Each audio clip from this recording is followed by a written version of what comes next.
Fotogalleriet, det er et samtidsgalleri, som specialiserer sig i foto. Og vi udstiller både upcoming kunstnere og mere etablerede kunstnere. Og vi startede i 2012 her med galleriet i København, og så udvidede vi med 2 gallerier i Palma på Mallorca i 2020. Ja, og det er jo primært fotografer, vi udstiller, men indimellem så udstiller vi også andre kunstnere. Men der skal bare være en eller anden form for enten mere sådan konceptuel eller æstetisk relation til fotografiet. Ja, og udover det, så er vi også meget involveret på kunstmesser, og vi skal blandt andet på Foto Basel og Foto London lige her om lidt. Ja, men vi er en af de eneste fotogallerier, eller en af de meget få fotogallerier i Danmark.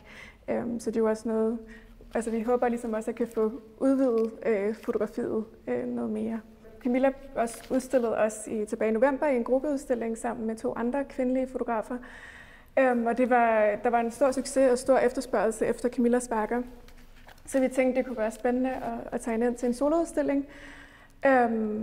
Og Camila har før blevet vist en pop-up udstilling, Apartment Gallery, og også blevet vist i Citizen Hotel inde på Rådhuspladsen. Men det er første gang, at hun ligesom udstiller her i et mere etableret galleri. Unfiltered, det er en udstilling med 12 af de nyeste værker, som er i det her meget sådan figurative univers, hvor det både er nogle portrætter af nogle piger og nogle bamser, og så har vi også et enkelt landskabsmotiv. Ja, det der ligesom der binder dem sammen, det er det her meget sådan surrealistiske og drømmeagtige univers. I den tidligere udstilling, der var der flere gæster, der kom ind og sagde, at det mindede dem meget om dronning Margrethes dekupager, hvis I kender dem. Og det er jo også en anden form for sådan collage-teknik, hvor man med udklip fra bøger og magasiner ligesom sætter dem sammen med de her nye universer. Og det er jo også det, Camila gør. I've been around art all my life. I've started actually when I was 5. I won an oil painting European contest, yes, when I was 5. I have the certificate, but my mother threw away the painting. Okay, no problem. And I was always around art because there are many forms of art. I've always written, when I was a teenager, poems. I thought I was writing a book, which I didn't. And then I started, I studied in an Irish school, but then I didn't go further on to university, and I worked in film commercials, like Pepsi movies, Carlsberg, and all these. And that was a very magical moment, and that was my school, my life school, because people that have been in this background, they know you learn everything about life. Lessons in life, and also it's a storytelling, which is what I do also in my artworks, a storytelling. And you learn a lot about lighting, photography,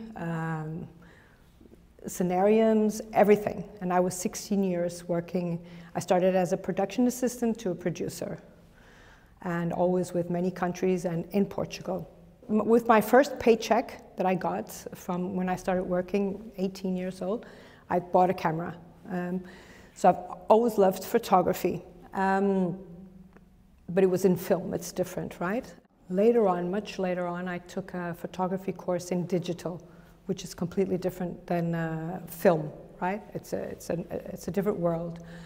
And I started photographing people, food, making works like that. And this, I started making works of double exposure. What is that? Double exposure is when you put one photo, you have one photo and then you put another one, it can be a different one, and then you blend them together in Photoshop and you can create another reality of this. And I did an exhibition in Sintra. And then two art collectors, which have been my patrons, is that the word? My motivators, until now, they're exceptional, two people. They left the exhibition and they said, he said to me, I want you to make a big collection for me, but it has to be huge. And then, you know, of course I'm brainstorming because I'm thinking a lot, how am I going to do this? Because my camera, you cannot stretch it with quality. So I got to this technique, which is, okay, my camera is good. I'm going to take fragments of my photographs, and I'm going to take them out and then make them all together as a pattern and make forms that they create another reality.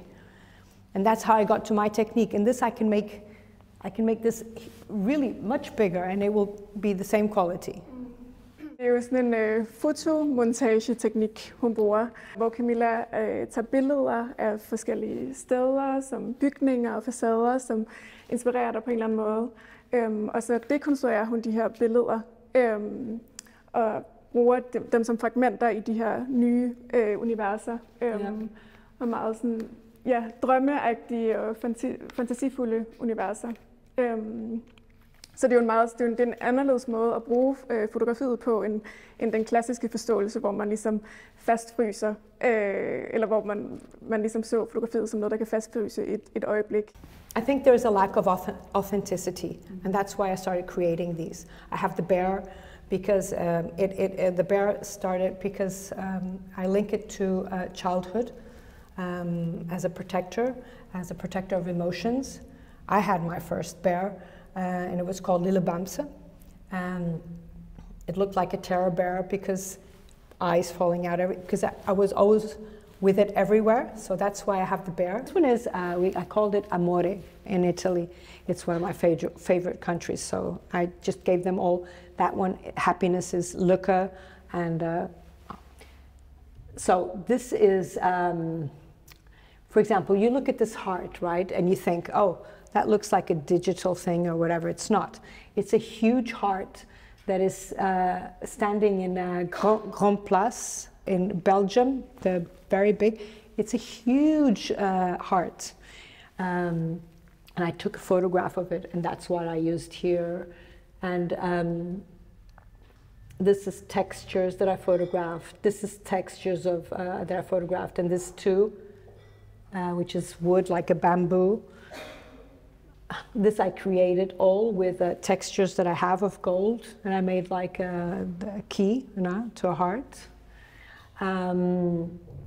This is also photographs that I made together. This is the floor of a church. Then of course I have all these phrases that you have. A true love story never ends.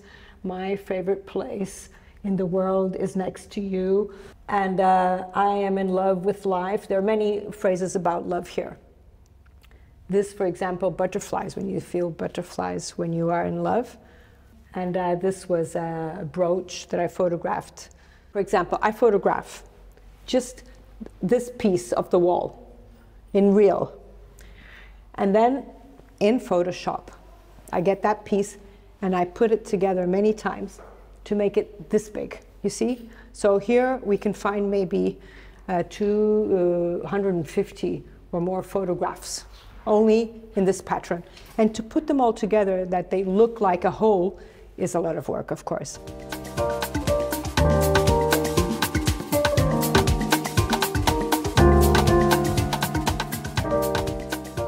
Sometimes I go and get old pictures. Sometimes I go and photograph on purpose. And when I photograph, I don't worry so much about the composition of the photo. I'm not so worried. It's a very fast thing. I just need to have it focused and with a good lighting. That's all. So I can then cut it out and create my own version. Alle de lag, der ligesom ligger i billedet, det er ligesom også lidt en afspejling af Camillas måde at tænke på, eller du får så mange idéer hele tiden. Ja. Så det bliver ligesom også afspejlet i værkerne, de her mange lag og fortællinger, man kan se i værket. der er mange ligheder imellem Camilas værker og nogle af vores andre kunstnere, som også har de her, eller sådan flere surrealistiske referencer. Men det, der adskiller Camila meget, det her meget, altså Camilas værker har en stor farverigdom, eller det er virkelig et farverigt univers. Og så den her fotomontageteknik, det er heller ikke noget, nogle af vores andre kunstnere arbejder med.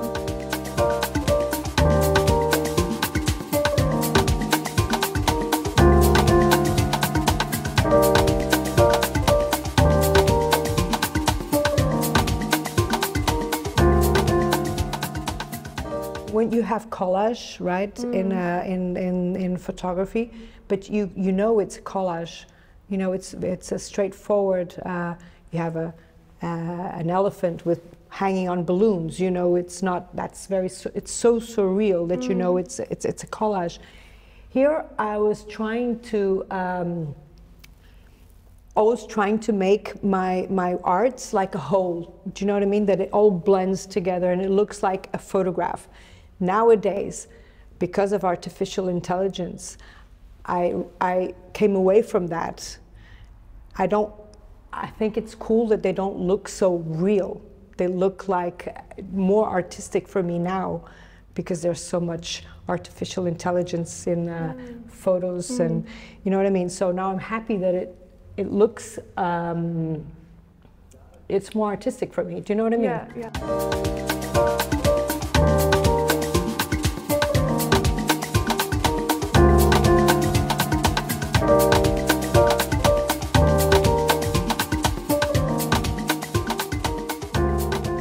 I have the girls because I always have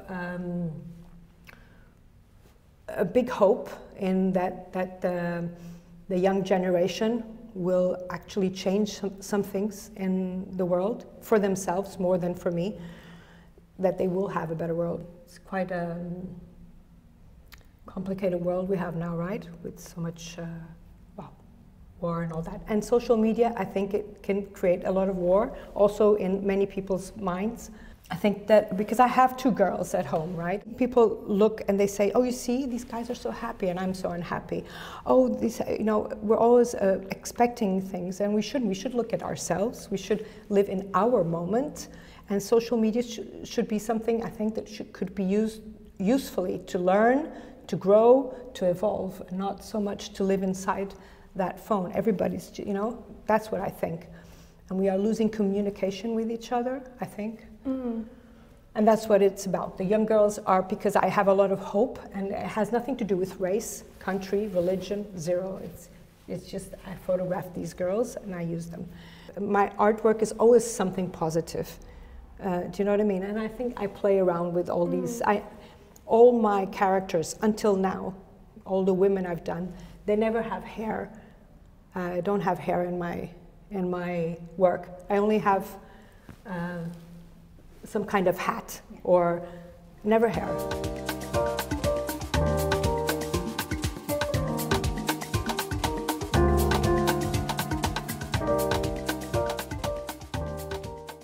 Camila bruger også mange referencer, både sådan, for surrealismen, men også popkunsten. Altså fordi hun netop bruger mange af de her sådan, genkendelige elementer, som bamsen og boksehandskerne og de her Mickey Mouse ører, som hun så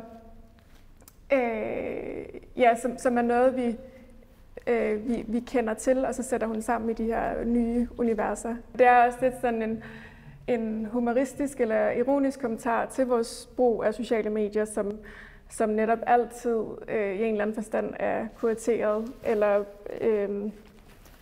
har et element af nogle forestillinger. Det er en kommentar til det, hvor Camila ligesom netop udforsker både de drømme og forhåbninger, som sociale medier kan skabe, men også viser nogle af de skyggesider, der er ved sociale medier. Og at man også kan være meget sårbar på sociale medier. Det kan også være et utrygt sted. Og det er også det, som bamserne ligesom bliver et symbol på, det her med sårbarhed, og man ligesom skal beskytte sig selv, hvor at pigerne så er mere et symbol og billede på nogle af de drømme og fortællinger, man også kan skabe om sig selv på sociale medier.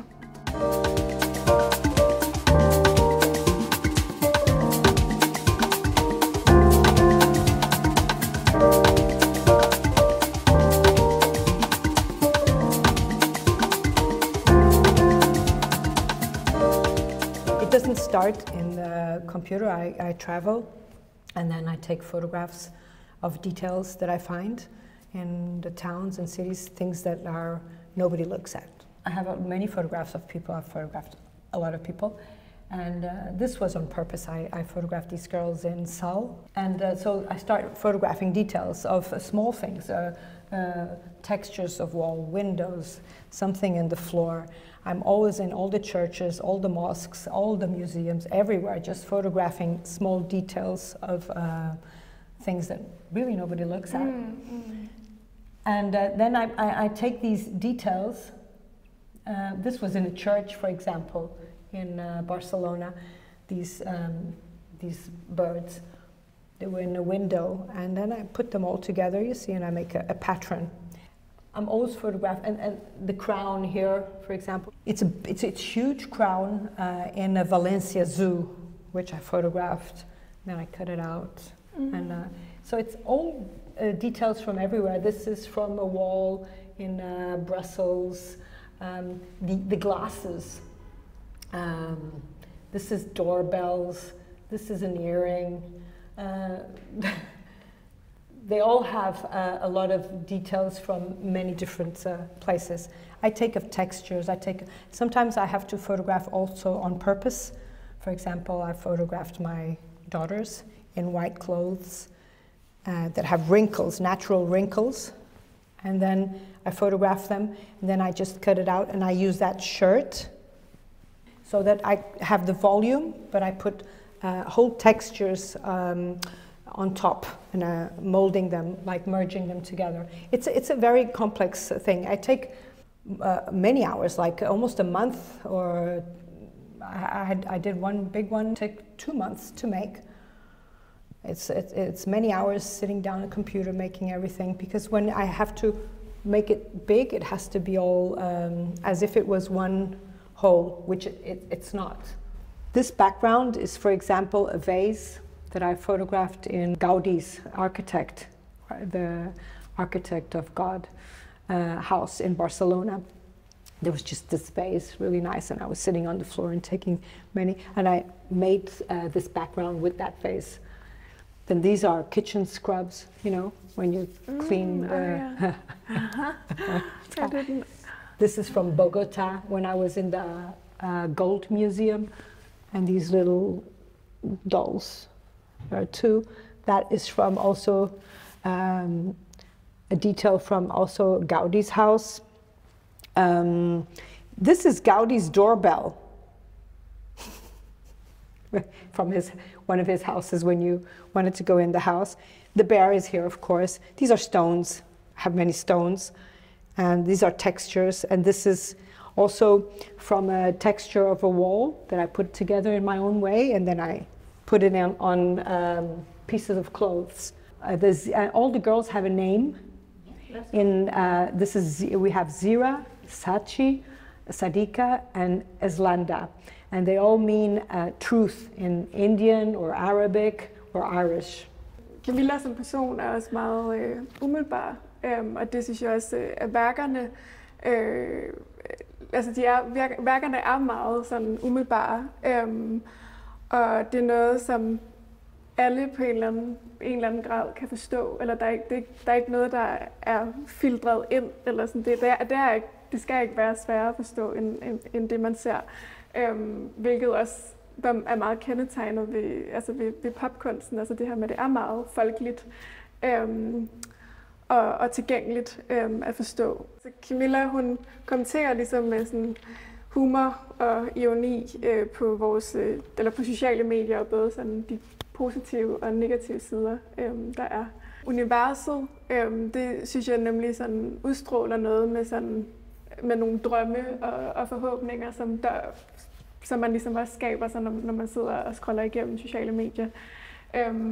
Og så altså med bamserne derovre, det er jo også, hvor boksehandskerne ligesom hvor man særligt associerer med, at man ligesom skal beskytte sig selv, og bamsen bliver et symbol på noget med omsorg og noget tryghed, og det er jo netop, at man også ligesom på en eller anden måde beskytter sig selv for de sociale medier.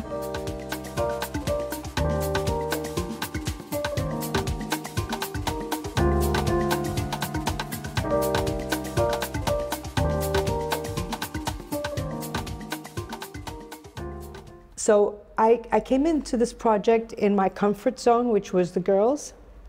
Then I got out of my comfort zone with the bears, because this is new.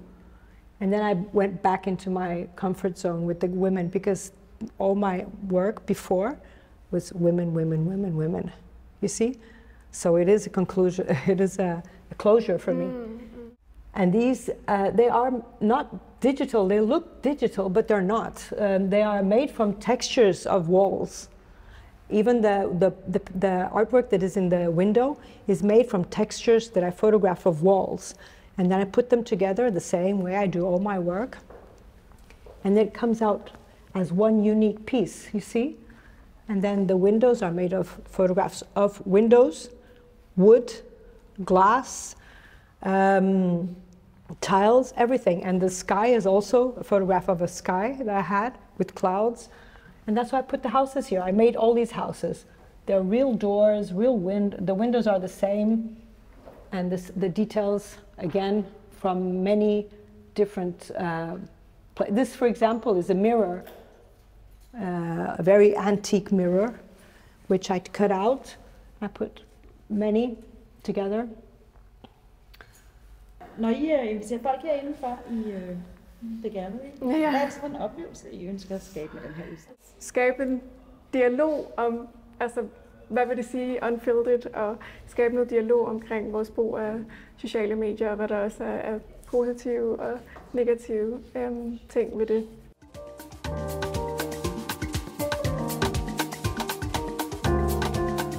I want them to, of course, understand where I'm coming from, but also to look at them and make up their own story. Because I've learned that when I make an artwork and I've talked to other people, they see things that I don't see. Everybody has their own creative mind. I have my own theme. I began, I finished, and it's done.